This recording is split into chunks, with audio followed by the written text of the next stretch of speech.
Hello and welcome to Garry's Garage. You might be wondering where I've been for the last year and a bit. Well, I'm hopefully going to explain what I've been up to, how I've been feeling and why there's been no videos.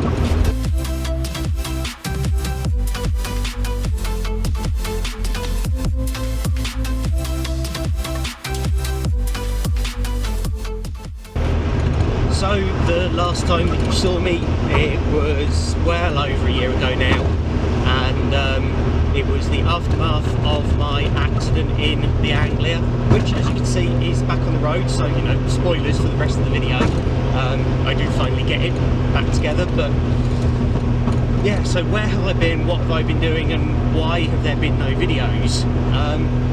Well, the main thing is that well, where do I start really? It's been a really long, difficult journey for me. So I don't really know the best way to say it. So it's going to be probably a lot of waffling in this video, and how much editing will get done and how much waffle and fluff will get cut out, who knows. It might just be a raw thing of just, this is where I am and this is what I'm doing, and yeah, there we go. So where have I been, what have I been doing? Well, so I had the crash, and that was not a particularly good thing. And to be honest, it completely and utterly knocked my confidence. Just in lots of things, really. I'd poured so much time and energy into, you know, putting this car together again, you know, making the changes that I have, which, you know, I've taken you along on the journey with over the previous couple of years, and I thought that I was done with this car at the moment. I was happy with the work I'd done to it, and I was getting ready to spend a summer just enjoying what I'd spent over 2 years working on. And well, that didn't really happen.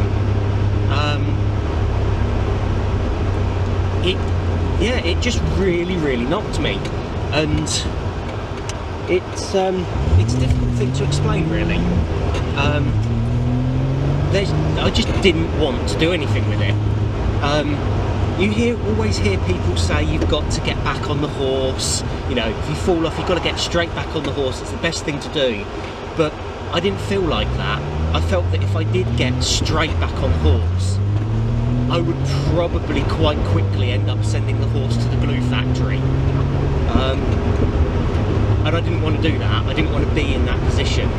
And this is supposed to be fun. It's supposed to be a hobby. It's supposed to be, you know, like what I enjoy doing in my spare time.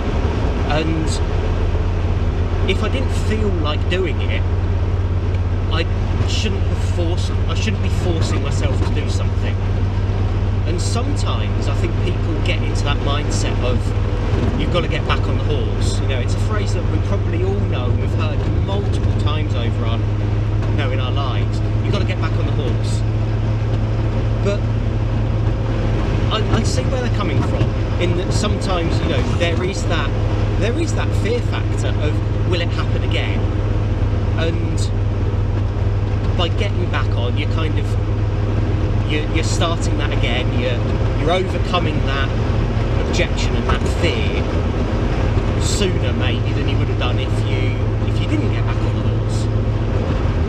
But I didn't feel the need to, and I didn't want to, and I just wasn't there. It just, you know, just mentally, I just was not in a place to be doing anything with my cars. And so I didn't really, you know. I put the car to one side, and I pretty much completely and utterly forgot that it existed for a few months. And it did still kind of, you know, play on my mind, and it did, you know, it did kind of, I was thinking, no, I really should be getting on with the car, and, you know, I really should be making more videos. You know, I have been trying to grow my channel, and not posting videos doesn't help that. But as I said, it was always supposed to be a hobby and something that I enjoyed doing, and I wasn't enjoying it. So thankfully, in a way, I had some distractions. So I didn't just kind of swear off cars completely. I was still doing work on cars, and it was, I suppose, fortunate timing in a way, that a friend who is very much into his Galant and Legnum VR4s had an acquaintance that he'd known for, you know, socially through other friends for a few years, and he knew that this guy was after a VR4. So one came up for sale that had been quite highly modified. It had bigger turbos, and it had been converted from an automatic to a manual, and it had bodywork sorted out, loads of sort of things in it. To be honest, the price was pretty good for the specs that it was claiming to be. So this car was bought, and it came to myself and a group of my friends through the owners club for the Mitsubishis, and when it arrived, there were just so many things that were just wrong with it. It had all this work done, you know, huge amounts of money spent on it, and there were just loads of things that were just wrong. So it had these bigger turbos on, so all of the exhausts needed modifying to make this fit, and supposedly this was a designed kit that was going to be, you know, repeatable. They were aiming to sell it, but I think the fundamentals, like the oil drain from the turbo, went uphill, and that's turbodynamics, you know, like 101. The very basics of when you're doing anything with a turbo is you must drain the oil out of it as quickly as possible, and it must go downhill. No, you can't install a gutter running uphill, or you can't install a drain pipe running uphill.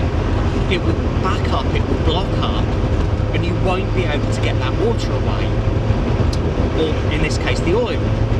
So that was just one of just so many things that were just fundamentally wrong with this car, and it ended up with me in my garage at home for 4 or 5 months while I was just working my way through these issues, and you know, other stupid things like a relay was corroded, so a system wasn't working, because when the car was stripped down and repainted, this relay had been laid down, and water was allowed while it was sat outside to fall into it, and it just corroded the relay. And it's just silly, simple things like that we had to spend so much time just trying to fix, you know, on a car that had, as I said, a not insubstantial amount of money spent on it, and just fundamental basics.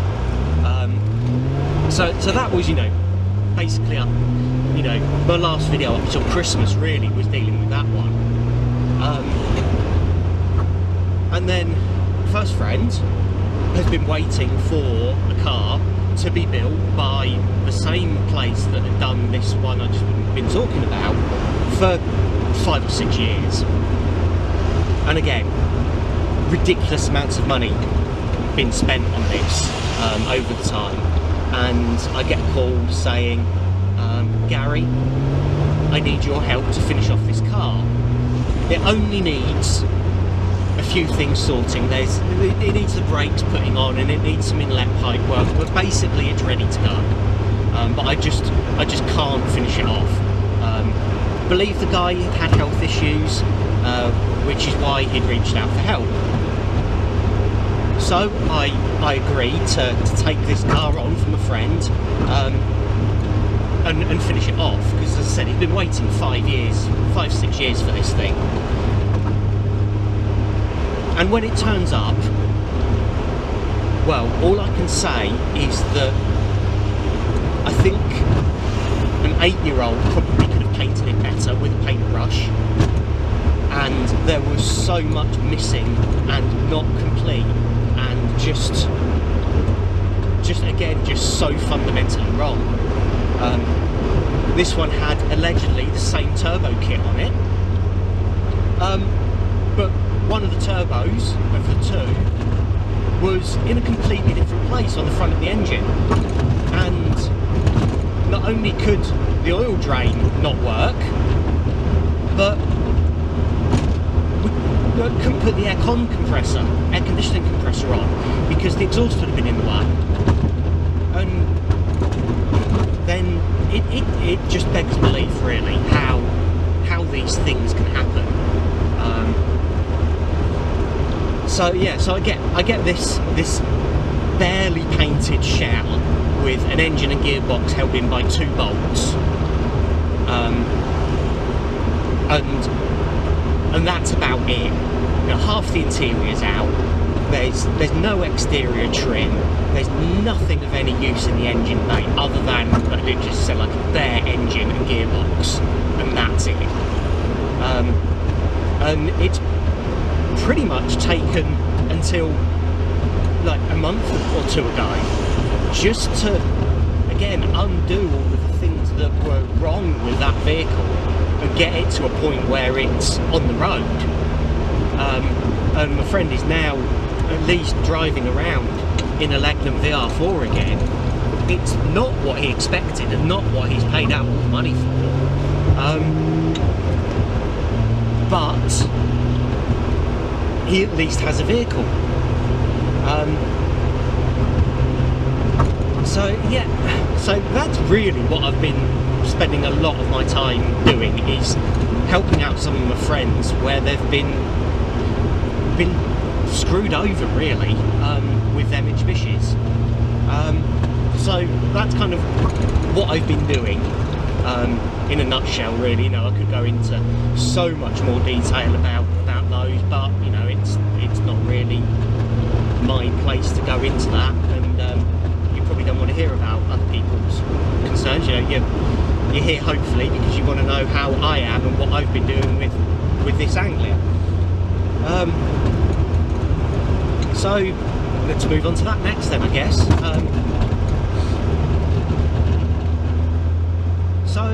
So the Anglia, as I said before, I completely ignored it for a number of months, and you know, I wasn't feeling great about things, and I just didn't really want to work on it. I did then get to a point, probably about March or April of this year, where I think I was sat in the toilet, and you know, as you do, you're scrolling through Facebook or whatever, and you know, a question comes up or something sparks your mind and you start thinking about things, and I wrote a post about what I've been up to, where I've been and how I've been feeling, and at that point in time I used what I think the phrase was something along the lines of, I've realised that I've been suffering with or having symptoms of anxiety and depression. You know, those words get thrown around a lot, and yes, a lot of them are 100% justified. There are also, I think personally, a lot of people who throw those words around when they probably mean something different, when they probably are just feeling a little down, you know. They're, you know, again, I don't want to, it's a difficult thing to start to get into, you know, what is anxiety and depression, because everybody will suffer from it differently. So, you know, I'm not going to say that I was depressed or that I was particularly anxious about things, but there were some signs there. You know, there were snippets of it, and once I'd written those words, something just kind of clicked in my mind, and it was like,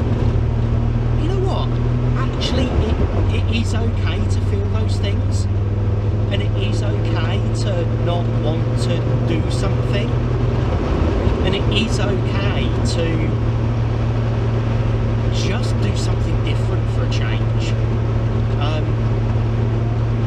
You know, if I was doing this thing, you know, this YouTube thing, as my career, as my livelihood, then back to getting back on the horse, I would probably have had to have got back on the horse a lot quicker, because it would have been impacting me financially. You know, thankfully, this isn't my job.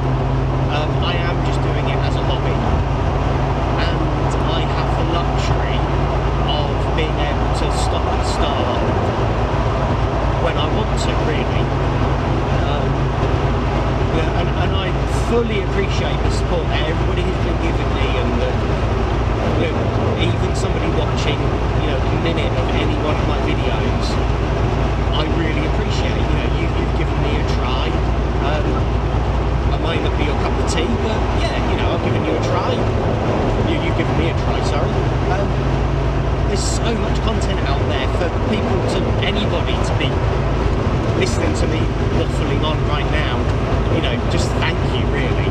And it's your support that's kind of kept me going and has made me want to do this just at some point in time, just I don't know when. And hopefully that point in time is now. So yeah, so anyway, back to the Anglia.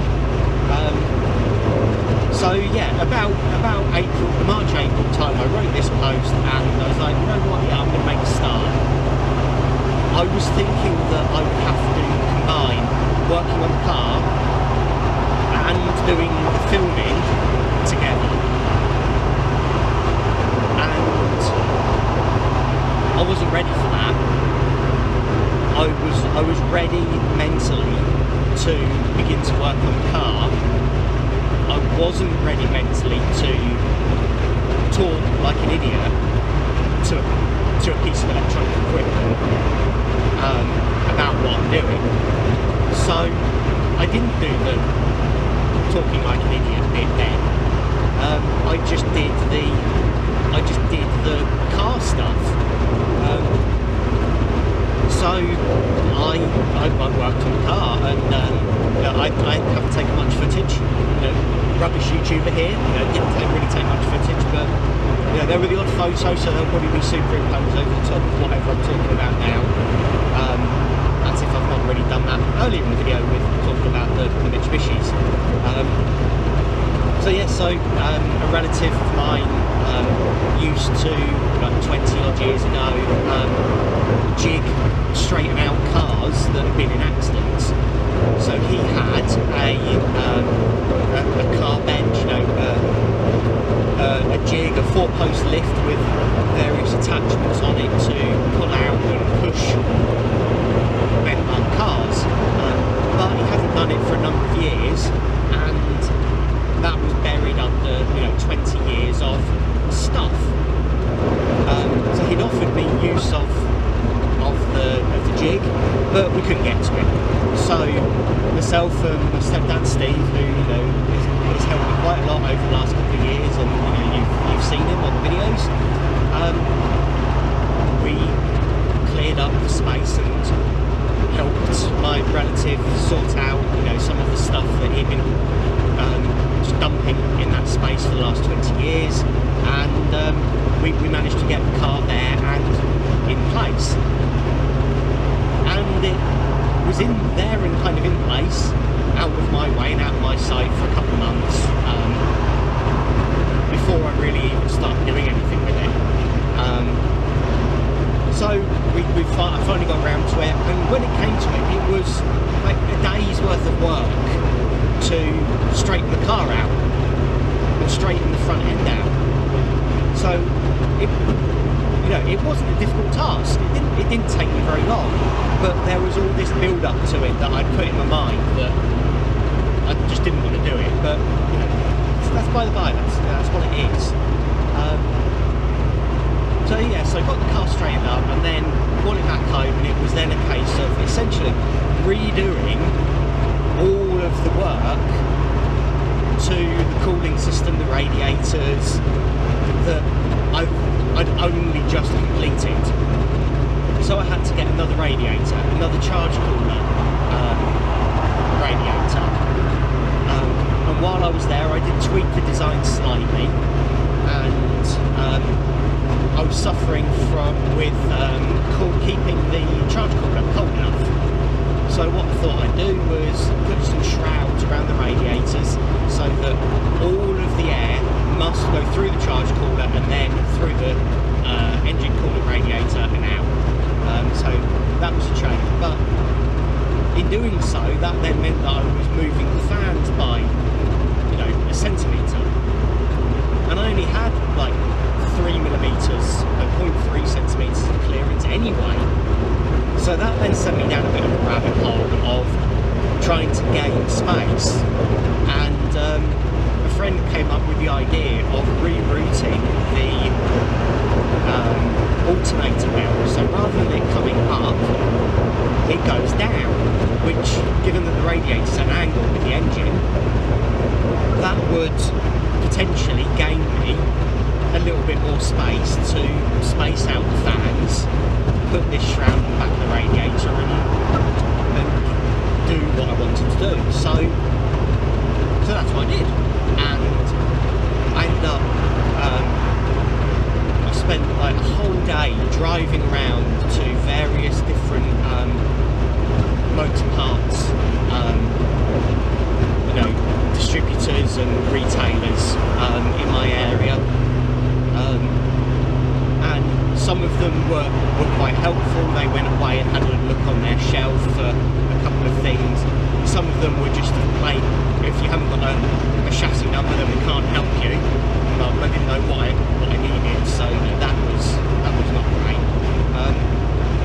And then the final one I went to, they were really great in there, and they took me through to their parts in the back, pointed me at a shelf that was full of bearings and pulleys, and said, these are all the ones we've got on the shelf, have a look through them, just have a look at all of them until you find one that you think will do the job. And stayed there with me while I spent half an hour looking through all of their boxes on the shelf. And I managed to find one that was roughly the right thickness, that was had the right hole in the middle for the bolts, was the right diameter. So you know, a big thank you to them, to protect their innocence. I won't be naming who it was, but if that was you and you end up stumbling across this video, thank you ever so much for that. So I was able to then rework the alternator, tensioner belt, and that gave me that extra space. So that was then, you know, all the cooling system kind of back together at the front. And then the only other hurdle was the fiberglass front, you know, the actual bodywork side of it. So I had two choices there. One was to repair the damage to the one I crashed into the tyre barrier, which potentially I could have done. I've never really worked with fiberglass. Potentially I could have done it, but I decided that the time and energy on that I didn't have, so I cut it up, got rid of it, and I got myself a new one. I figured I would start from scratch, you know, fresh canvas. You know, I previously cut off the back edges where by the doors, to make the previous one fit, and there was a gap, and you know, I was thinking maybe I can improve that and do it slightly better if I start with a new one. And overall it will be stronger because it won't have that repair on it. So that's the route I did. I went and got one, bought it back, and started the process of trying to make it fit.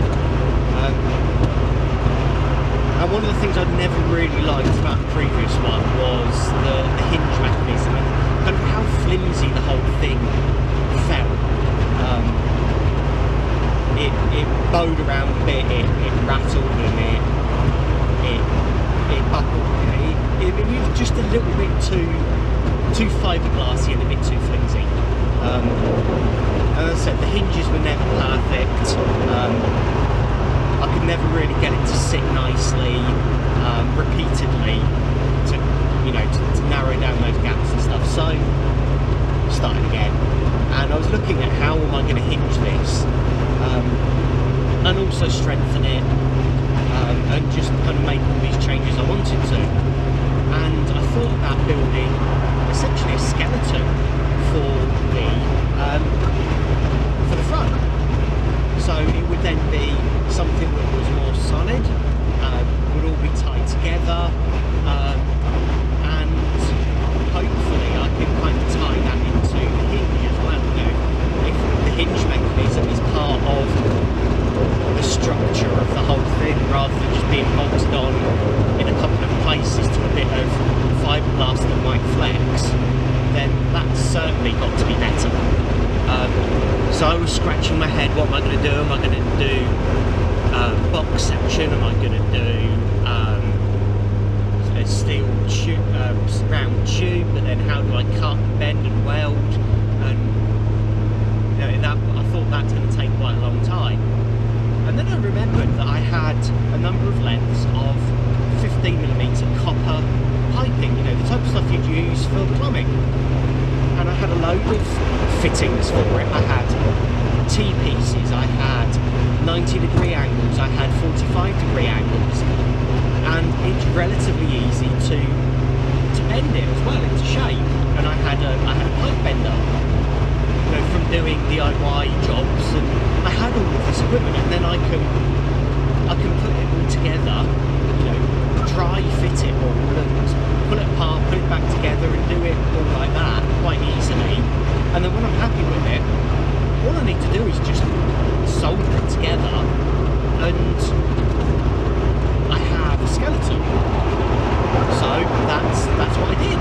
So I did all of that, built it all up, and with a couple of layers of fiberglass matting, and fiberglassed the skeleton to the bonnet, and that became my frame. That became nice and rigid, and there we are. That's the solution that I've ended up with, and it's worked quite nicely. And it's also been a bit of a conversation piece. I've had the car out to a couple of times to a local show, and every time I've lifted the bonnet, at least 2 or 3 people or more say, look at it and go, oh, you're not a plumber, are you?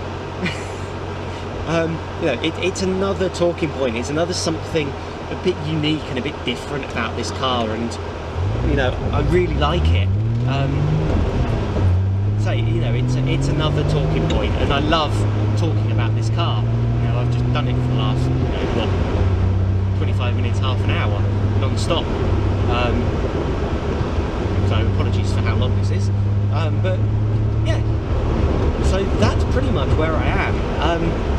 And then I suppose the final thing really is well, tuning and well, what's the end result. So I've got this Link ECU, which is a fantastic ECU. You know, I really love it. It's really easy to tune, I think. You know, it's transformed how the car's driven from when I had the stock Mitsubishi ECU and a piggyback ECU. You know, that's 20-year-old technology. You know, the Link ECU is modern technology. It's got modern ideas. You know, it's live tuning. It does loads of fun things. You know, I can have my electronic throttle. You know, loads and loads of cool stuff. And you know, and I've been fiddling around and I've got it driving pretty well, but the plan was always to go and get it professionally tuned, and I'd kind of done that. You know, I'd got part way, and then that's when I kind of realised that I needed to improve the charge cooler system. So I've taken it back for tuning and spent another couple of days there. Unfortunately, the first day wasn't really productive. They spent most of the day, unfortunately, chasing a misfire, which is not really what you want to be doing while you're paying somebody to be on a dyno. You know, dyno time, for what it is, you know, it's expensive, the equipment's expensive, it costs a lot of electricity to run it, and the time and the expertise obviously you need to be paying for. So ideally you want to be taking a car to be tuned that is mechanically and electrically 100% perfect, and I thought that's what I was doing, but unfortunately it turned out there was a misfire that only really happened when the car was under load, and I was never really able to get it under load out on the road, so I didn't notice it myself. So the long shot of that was my coil packs, my Audi R8 style coil packs, two of them were broken and not working properly. So I've got away and bought 6 brand new genuine NGK ones, which ironically were cheaper than the ones I bought from eBay. You know, go figure. Again, local motor factors. You'll be surprised at what you can get from them and some of the prices. Now, if you only look online, then sometimes you miss some of the brilliant bargains that you get locally from these businesses. So yeah, so full set of new coil packs, new spark plugs, just because I was there anyway, and took it back, and a much more successful day on the dyno, and walked out from there with what I'm going to say is a really happy result. So I'm not going to tell you what it is though. I would like you down in the comments to have a guess at what you think the flywheel calculated power is for this. Those of you who know, you're not allowed to cheat. You're not allowed to reply with the correct answer, because I'll know. But everybody else, have a guess. So a recap of the specs: 2.5 litre V6 twin turbo from a Mitsubishi Galant VR4. These are the standard turbos, the tiny teeny little TD03 turbos. They're not uprated. They were running at about 1 bar or 15 psi of boost. I have 1000cc injectors, and they are running with a fuel pressure of 3 bar or 43 psi, and pretty much that's it. I've got free flowing exhausts and free flowing air filters. That's it. Other than that, absolutely standard engine. No other modifications to the engine. So, have your guess at what you think the power is. And as another bonus, can you guess what the weight of the car is? So I have got myself a set of corner weight scales so that I can try to sort out the suspension. I've had a first kind of rough pass at it, but I still need a bit more, so I won't show you any of that. But weight as well of the car as it stands, minus me, but with half a tank of fuel and otherwise in running trim. So that's what I'd like to see down in the comments. Please take your guesses of engine power and vehicle weight. And that, I think, is going to be, that's going to be me for today. I have waffled on for far enough. I have driven past my destination, and I am going to turn around and go back, because I just wanted to get that final little bit in. So if you're still with me after all this time, thank you very much for watching this video, and Also, thank you very much for sticking with me, staying subscribed to me on YouTube, or if you've just found me and you've got made this far, you know, and you'd like to see any more, then you know what to do, like, subscribe, etc. down the bottom, and I will try to get more videos out to you. They are probably not going to be every 2 weeks, as I've done before, but we shall see. I shall try to get videos out to you on a more frequent basis than I've done in the last year, and hopefully more frequently than Mad Obsession Motorsport and Project Binky. So yeah, there we go. So thank you ever so much, yet again, for listening to me waffle on for however long this has been. Thank you for sticking with me whilst I've not been feeling up to making these videos, and I hope to see you when I bring out my next video. So thank you very much, signing off, and see you next time.